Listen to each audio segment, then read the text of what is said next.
No último domingo, dia 28, a Igreja celebrou o início do Advento.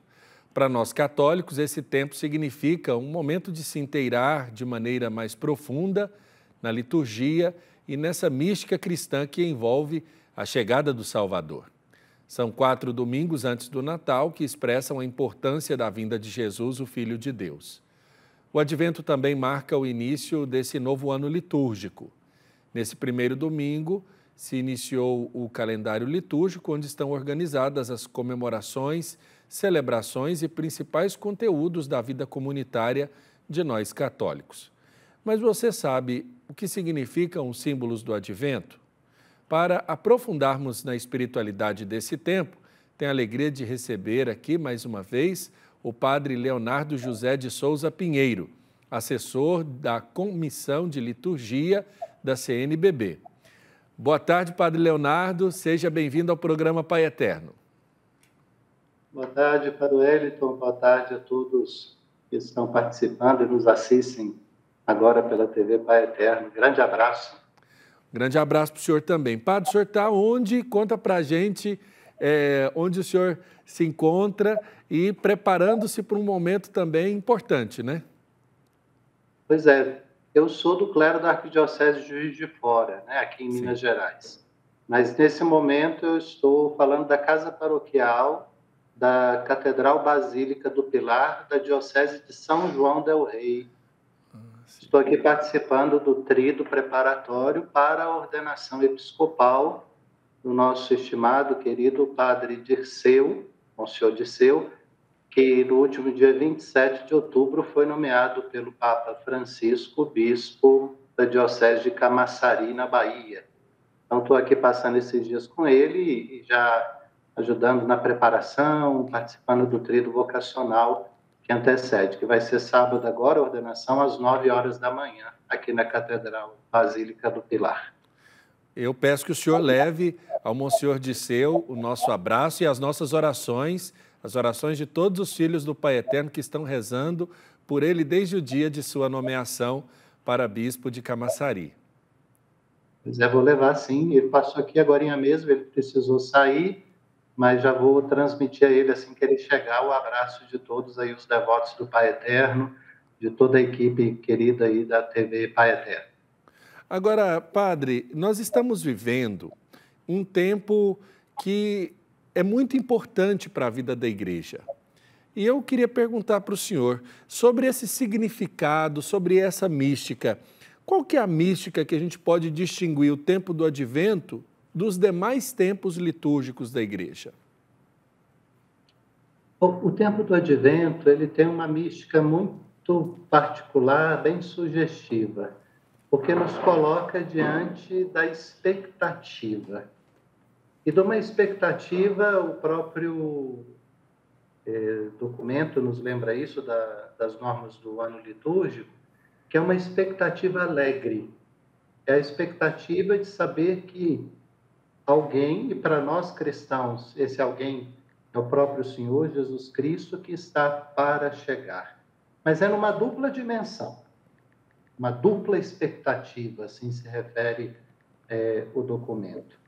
Primeiro porque nós vivemos e recordamos aquela primeira vinda dele na fragilidade, na pequenez, na singeleza de uma criança.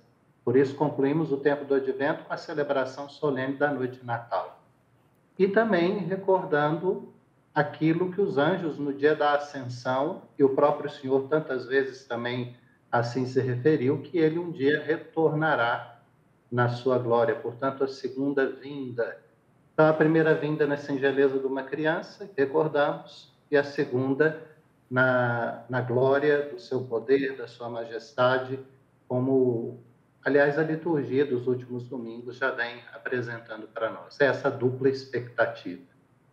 Perfeito. Padre, nós, nesse tempo do Advento, a gente pode identificar símbolos e pessoas, né? Eu queria que a gente pudesse falar um pouquinho dos personagens que o Advento nos oportuniza reconhecer pela palavra e pelo tempo. Sem dúvida, esse tempo do Advento é marcado por grandes personagens bíblicos que nos colocam diante dessa expectativa sobre a qual me referi agora há pouco, né? Temos grandes profetas como o profeta Isaías, o profeta Jeremias, todos eles anunciando ao povo essa esperança, essa expectativa do Messias que está por vir, que está por chegar. Tanto é que as leituras desse tempo, sejam nos dias da semana, sejam nos domingos, geralmente a primeira leitura vai sempre nos colocar nesse feliz anúncio de um desses profetas. Segunda pessoa importantíssima desse tempo e que nos ajuda a preparar também, ajudou o povo a viver essa expectativa e hoje nos ajuda também, é a grande figura de João Batista, né? João Batista, como o precursor, a própria palavra diz, aquele que prepara e coloca todos para viver a expectativa do Messias que está por chegar e, sobretudo, convidando a preparar o coração para esse encontro com o Messias que está por vir. João Batista, então, sem dúvida, é outra figura muito significativa para esse tempo.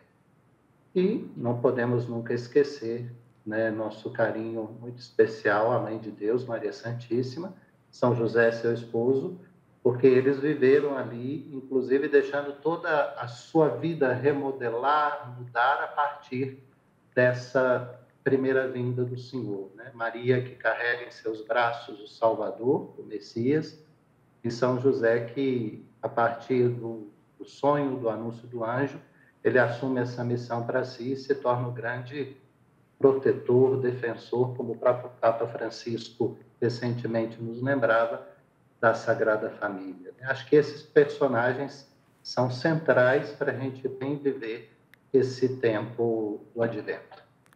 E existem símbolos, né, padre? Porque nós falamos desses personagens que a gente vai encontrando, né, na narrativa da liturgia, na proclamação das leituras e dos evangelhos, mas existem símbolos que as pessoas podem reconhecer como símbolos também desse tempo. Esse tempo é muito marcado por símbolos, tanto que utilizamos em nossas casas, né, na igreja doméstica, podemos assim dizer, desde a tão simples e usada árvore de Natal, podemos assim dizer, quanto a coroa do Advento, que na sua origem até não tem um uso litúrgico, mas foi pouco a pouco sendo acolhida pelo uso litúrgico nas nossas igrejas. É muito comum, embora não seja obrigatório, é muito comum entrarmos em uma igreja, uma capela nesse tempo do Advento e ver lá aquelas 4 velas. E não podemos esquecer, Papa Francisco também nos recordou no ano de 2019 o grande sinal, inclusive do ponto de vista da transmissão da fé, da evangelização, dos presépios, né? Sejam em nossas capelas e igrejas, sejam preparados, inclusive, em nossas casas. Aliás, o Papa Francisco sugere e pede que a gente retome essa prática e não se perca de montar os presépios em nossos lares. Perfeito.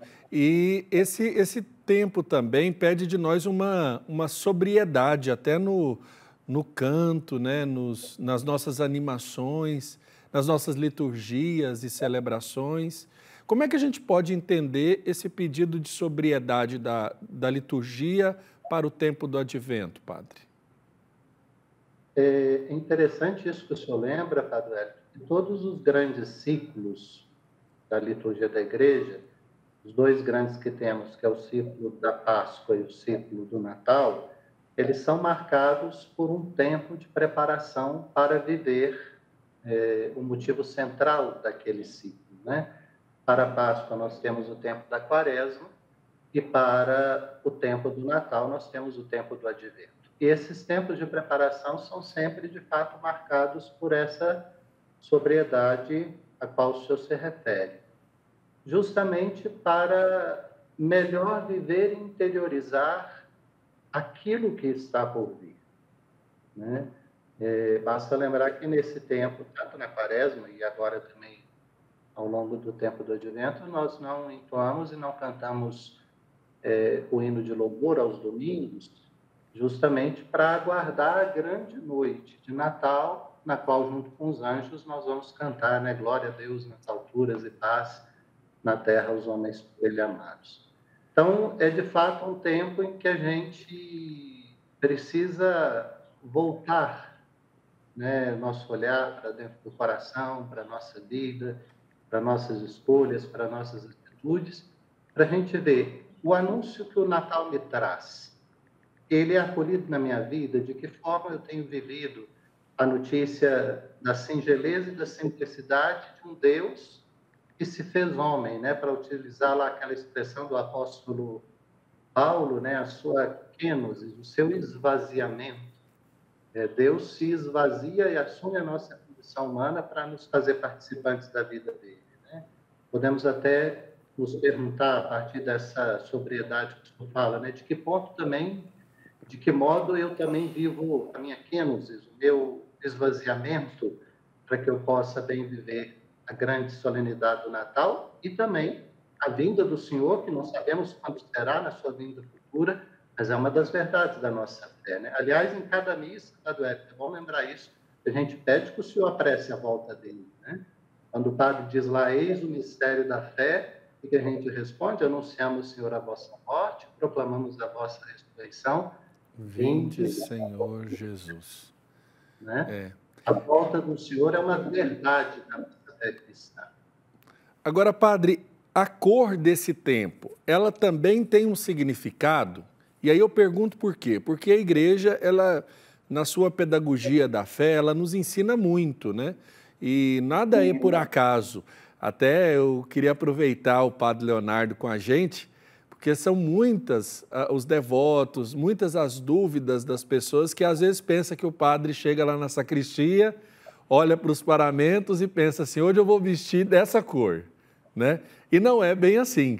Eu queria que o senhor falasse um pouco da cor do tempo do Advento, até porque ela tem uma variação no penúltimo domingo. Isso mesmo, Padre. De fato, cada tempo litúrgico na igreja é expresso a sua mística, a sua espiritualidade, também pelos sinais visíveis que são utilizados na liturgia. Desde determinados sinais que a gente usa, por exemplo, a gente entra na igreja no tempo da Páscoa e vê lá o Círio Pascal, aquele é um sinal que mostra para nós, estamos na Páscoa. Como eu falei agora há pouco também, embora não seja obrigatória, a gente entra numa igreja, vê a coroa do Advento, opa, estamos nesse tempo do Advento. A cor litúrgica também tem essa função pedagógica, mas também que remete a uma espiritualidade, né? Então, de fato, a cor litúrgica não é ao gosto do sacerdote, né? A liturgia, nós somos servidores, e a liturgia, a igreja já nos indica e orienta tudo que deve ser usado, como deve ser usado, de que modo deve ser usado. Então, de fato, para esse tempo do Advento, a cor estabelecida na tradição da Igreja Romana, para nós católicos, é, de fato, a cor roxa, que pode ser até um tom um pouco mais, digamos assim, um pouco mais claro, né, para não remeter aquele roxo mais forte do tempo da Quaresma. Alguns lugares fazem essa opção, desde que se mantenha o roxo, né? E como o senhor lembrava, o terceiro domingo, o penúltimo do Advento, também chamado Domingo da Alegria, né? O Domingo Gaudete, ele chama a atenção que a gente pode utilizar a cor rosa. Quer dizer, é um roxo ainda mais singelo ainda, menos impactante ainda, como que misturando já o branco, que é a solenidade do Natal que se aproxima, para nos lembrar, né, a promessa que os profetas fizeram, né, se vai se realizar daqui a pouquinho. O Natal está próximo, então a gente já celebra. Bem lembrando também que naquele domingo, terceiro, toda a liturgia nos fala da alegria, né? As antífonas, as orações, a própria palavra de Deus remete para nós a esse tema da alegria. Perfeito. E sobre aquele objeto que a gente vai vendo no presbitério de algumas igrejas, que é a coroa do Advento, padre. Até esses dias nós tivemos uma dúvida aqui se existe uma cor certa por onde começar na coroa do advento para se acender, ou se as velas podem ser de uma cor só, ou como, por assim dizer, deve ser essa coroa para que as pessoas celebrem de modo correto, né? Existe um jeito certo de fazer uma coroa do advento? Bom, a gente precisa lembrar um pouquinho a origem da coroa do advento, né? Como eu disse, ela não é um objeto propriamente nascido, utilizado na liturgia oficial da igreja, mas é um objeto que foi incorporado pela nossa liturgia da tradição europeia, sobretudo do norte da Europa. Alguns relatos falam até de povos germânicos, e por conta do frio intenso que se faz nessa época, no tempo do Natal, né? Eles, interessante observar que na sua origem é até uma prática pagã, né?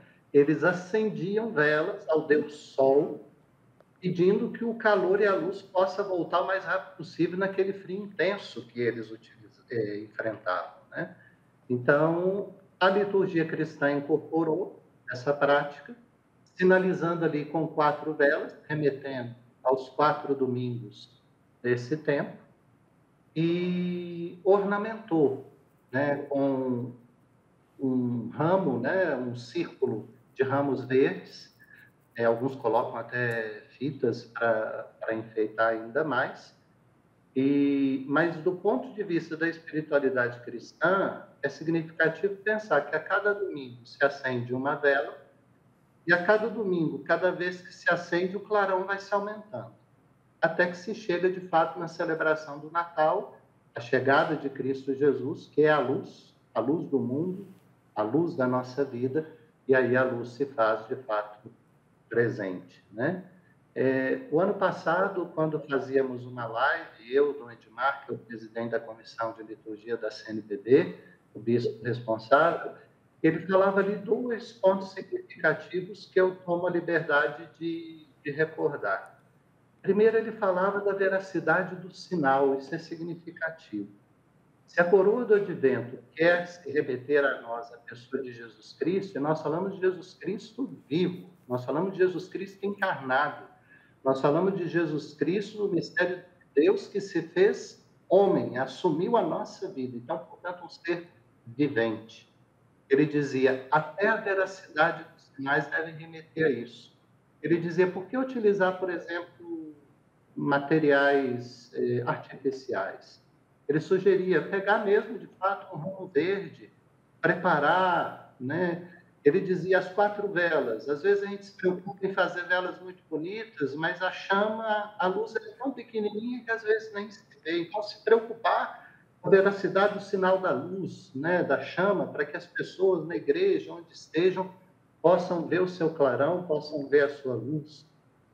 E sobre as cores, o segundo ponto que o Edmar lembrava, desculpa, eu estava me esquecendo, é a simplicidade, né? De fato, o mistério do Natal nos coloca diante da beleza da mensagem de Deus que se fez homem na simplicidade, uma criança que nasce numa gruta, deita numa manjedoura, onde os animais estavam. Então, a simplicidade tem muito a nos dizer como mensagem para esse tempo do Natal, né? E sobre as cores do seu perguntado, de fato, não tem um documento oficial da igreja que diga dessa forma, porque, como eu disse, é um elemento que foi incorporado pela nossa liturgia. Daí se criou muitas práticas, né, de utilizar 4 velas brancas, de utilizar uma de cada cor. A mais comum, até para que esteja em sintonia com a cor litúrgica do advento, são, de fato, as 3 velas roxas com uma rosa, remetendo ao 3º domingo, como eu disse agora há pouco, que é o domingo Gaudete, o domingo róseo, né?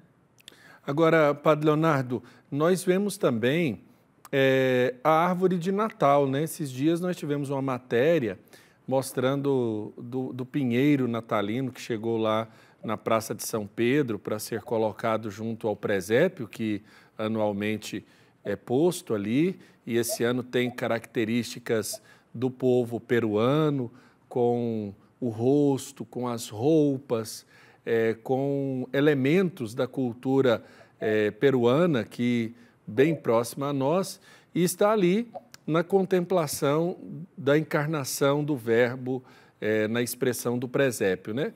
Existe uma realidade simbólica por trás da árvore de Natal? Eu acredito que a mensagem da árvore de Natal é aquela mesma que eu me referi agora há pouco dos povos germânicos que utilizavam, né, da folha para fazer ali, acender as 4 velas, para fazer o círculo, né, de ramos, porque a árvore do pinheiro é uma árvore que suporta a força do inverno muito forte, né? Quem já teve a oportunidade de estar na Europa nesse período e ver lá no alto das montanhas aquela quantidade de pinheiros que ficam ali carregados de neve, né? Acho que esse também é outro sinal significativo. Portanto, ele aguenta a frieza própria, né, da neve, do inverno, e por isso a gente utiliza, né? A gente põe até uns chumacinhos de algodão para enganar nesse forte calor que nós temos nesse tempo aqui no nosso Brasil, né? Mas outra imagem que me veio à mente agora, confesso que eu pensei aqui agora isso, né? Quem já teve essa imagem vê como que os pinheiros vão acolhendo pouco a pouco a neve que vai caindo. E eles vão, né, no meio das suas folhagens, segurando e carregando aquela neve, ela vai se acumulando ali, até que chega um certo momento que o tronco, né, a folha não aguenta e ela deixa cair aquela neve. Eu fico pensando até isso, né? O tempo do Advento, o tempo do Natal é o tempo em que a gente acolhe a graça que vem do céu. A bênção de Deus expressa em seu Filho Jesus Cristo, que vem até nós, né? Tem até o canto próprio do Advento que diz: das alturas orvalhem os céus e que das nuvens chova a justiça, né? O pinheiro é uma imagem ali para nós que ele vai acolhendo aquilo que vem do céu. Ele vai acolhendo e vai meditando, conservando ali aquilo que lhe é dado, né? Talvez é uma imagem significativa para nós também, né? Acolhermos esse dom que vem do céu, aquilo que nos é oferecido como grande dom para a nossa salvação, para a nossa redenção, né? Lembrando que, mesmo sendo utilizado em nossas igrejas, não é, repito, também um objeto litúrgico, né? Então, deve ser usado também, se for usado, pensando no equilíbrio dentro do espaço litúrgico, né? Porque não adianta colocarmos uma árvore de Natal enorme em nossas capelas e não darmos uma visibilidade, portanto, à palavra que é anunciada. Então, esse equilíbrio é importante. Às vezes, a gente tem um cuidado enorme com esses elementos e esquece o cuidado, por exemplo, com a proclamação da palavra. E ela, sim, é o próprio Deus que se faz presente, fala ao seu povo, né? Eu já vi, Padre Everton, ao longo do meu ministério, nas comunidades por onde eu passei, iniciativas significativas, né? Lugares que, por exemplo, colocou os grupos e movimentos pastorais daquela paróquia, daquela comunidade, ornando a árvore, né? Em vez de colocar esses elementos próprios que utilizamos, né? Que o comércio oferece, mas coloca ali nome das pastorais, dos movimentos, pessoas na comunidade que estão passando por situações difíceis, né? Você faz gesto, oração por elas. Então, acho que o padre, junto com as equipes de liturgia, podem pensar muito ali, nunca esquecendo a dimensão litúrgica e o equilíbrio necessário para essas ideias, né? Padre, também nesse período as nossas comunidades se reúnem para vivenciar, para celebrar. E a gente precisa também valorizar esses momentos de encontro, né, que fazem parte desse momento de preparação e principalmente nas dificuldades que nós estamos vivenciando nos últimos tempos, essa presença, né? Às vezes a gente falava até da celebração da novena do Natal, de vivenciar isso em família, em casa, como uma extensão da comunidade igreja. Queria que o senhor falasse um pouco sobre isso. É verdade, Padre Wellington. Papa Francisco, quando escreve essa carta apostólica dele sobre o presépio, Admirável Sinal, ele coloca ali um elemento do presépio, ele convida a gente a lembrar os elementos que compõem o presépio, e ele chama a atenção de um ali que às vezes é despercebido para nós. Ele fala a noite escura. De fato, toda vez que a gente monta o presépio, a gente remete àquela noite de Belém, né? E ele fala ali a noite escura, o céu estrelado, inclusive a estrela que vai guiar, né, os magos. E ele diz ali, a noite escura é também um sinal de quê?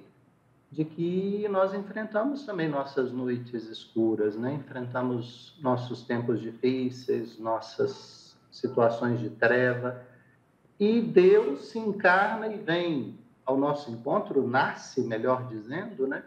Justamente num contexto, no meio de uma noite. Por que eu estou lembrando isso a partir da pergunta do senhor? Porque, de fato, é um tempo da gente fazer muitas iniciativas diante desse tempo difícil que a gente está enfrentando, né? Eu lembro que o ano passado a gente viveu o advento uma dificuldade enorme de ir às nossas igrejas, né?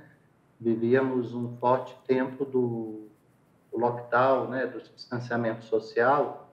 E parece que esse ano tudo indica que já está mais amenizado, vamos poder participar com o maior número de fiéis em nossas igrejas e tudo, mas não perder essa dimensão também doméstica, essa dimensão de pequenos grupos é significativo e, sobretudo, no nosso Brasil existem muitas iniciativas acerca da famosa, né, da tradicional novena de Natal que temos, né? Então, fica um convite às pessoas, né? Procure na sua diocese qual que é a iniciativa que foi proposta, né? Qual livrinho de oração foi proposto, seja da própria diocese, seja a própria família, às vezes gosta de utilizar uma determinada novena. As edições CNBB fez também mais um ano, esse ano, uma bonita novena de Natal. Quem quiser só procurar e encomendar lá junto às edições CNBB. Então, são várias as iniciativas. Não percamos a oportunidade de nos preparar também. Obrigado, senhor, por ter lembrado dessa iniciativa bonita da novena de Natal. Padre Leonardo, eu quero agradecer a oportunidade da nossa conversa e pedir para o senhor deixar uma mensagem para o povo que está nos acompanhando, principalmente nesse sentido, nessa dimensão do trabalho que o senhor desenvolve junto com os demais na Comissão de Liturgia na CNBB, para esse tempo, para que nós possamos bem vivenciarmos esse tempo. Eu quero agradecer ao senhor, sempre é uma alegria a gente conversar juntos. Espero um dia a gente poder fazer pessoalmente, né? Já temos alguns encontros aqui através da entrevista, do programa, mas receba aí o meu abraço a Morgana, toda a equipe que sempre tão gentilmente nos acolhe.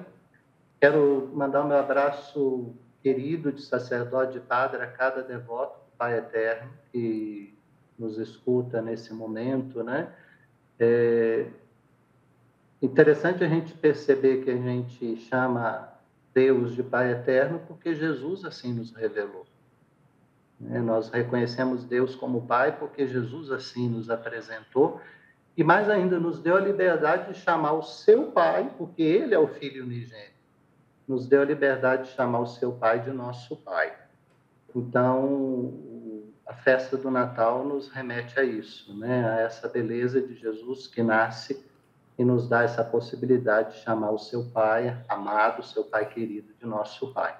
Então, a cada devoto do Pai Eterno, a cada um que nos assiste, nos acompanha nesse momento, nos ouve, o meu abraço, o meu desejo de um santo, feliz, abençoado Natal, que as noites escuras da nossa vida sejam sempre marcadas pela esperança desse menino Deus que nasce, e essa palavra, de fato, é forte para nós, né? Esperança. Papa Francisco sempre fala para nós, né? Não deixem que vos tirem a esperança. Que esse tempo do Advento e esse tempo do Natal, mesmo diante das noites escuras que enfrentamos, não nos deixe perder a esperança. Seja a oportunidade da gente aguardar mais uma vez e celebrar na nossa vida esse mistério tão bonito do menino Deus, Jesus Cristo, nosso Salvador, que vem mais uma vez ao nosso encontro. Padre Leonardo, forte abraço para o senhor, nosso abraço também ao Monsenhor Dirceu, que no próximo sábado, né, receberá a ordenação episcopal aí em São João del Rei, e uma boa celebração até lá. Obrigado, um abraço e até breve, se Deus quiser. Até breve.